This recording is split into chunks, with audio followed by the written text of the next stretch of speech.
Merci à vous d'être arrivés à bout de ces vidéos. Elles ont été réalisées dans le cadre de ma thèse de pédiatrie et j'espère qu'elles vous seront utiles pour interroger vos habitudes de communication et puis travailler votre approche de l'enfant au quotidien.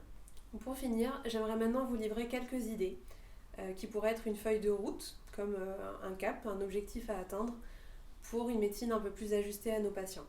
Déjà, avoir conscience que de nombreux diagnostics erronés, des examens complémentaires un peu superflus et des défauts d'observance sont liés directement à une communication inadéquate. Avoir en tête que communiquer, c'est mettre en commun. Et si nous sommes les spécialistes de la physiologie et de la pathologie de l'enfant, le parent reste expert de son enfant. Nous voulons tous le bien-être de l'enfant, ça on est d'accord. Il faut juste s'accorder sur la façon d'y arriver. Et nous gagnons à mettre en commun nos compétences mutuelles plutôt qu'à chercher à se les imposer mutuellement.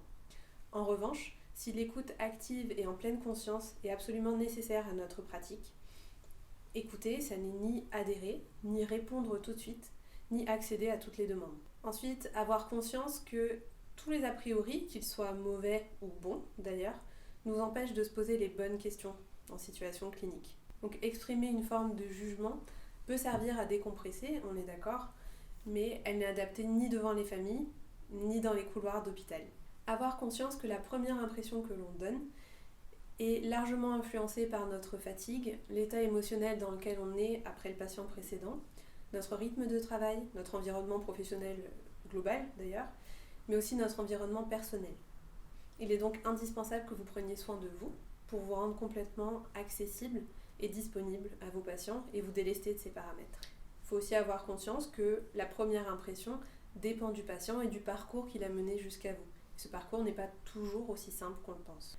Avoir l'intention de rencontrer l'autre, ne jamais mentir à un enfant. Avoir conscience que si l'hôpital est le quotidien du médecin, c'est souvent l'exception pour les familles qui y viennent. Tenir compte des besoins de l'enfant dans la planification des soins et des gestes douloureux, dans l'organisation du travail à l'hôpital, mais aussi du cabinet en libéral.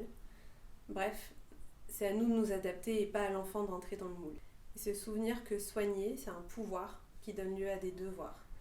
La contention et les gestes douloureux doivent être limités au maximum et pouvoir être expliqués, justifiés uniquement lorsqu'ils sont nécessaires.